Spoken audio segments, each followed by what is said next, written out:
És molt habitual veure infants petits que encara no gategen i ja porten sabates. Però és realment necessari?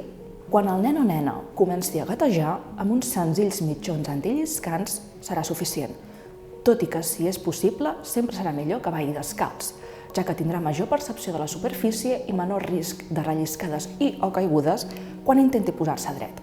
A continuació, analitzarem les característiques que ha de tenir una sabata per quan els infants comencen a fer les seves primeres passes. La sola.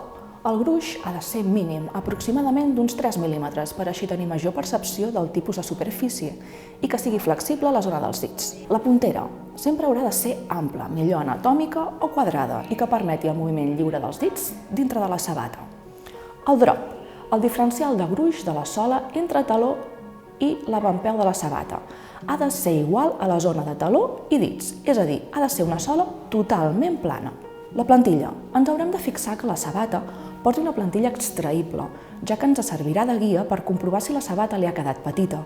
Hem de recordar que els nens no es queixaran mai de mal de peus, encara que portin una sabata d'un número menor. Per tant, és importantíssim portar un bon control de la seva talla. Contrafort. Aquest concepte fa referència a la part posterior de la sabata, la que coincideix amb el taló.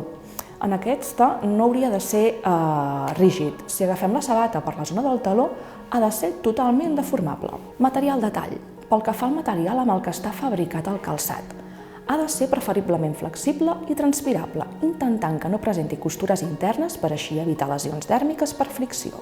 I el sistema de tancament. L'ha de portar sempre i preferiblement ha de ser regulable.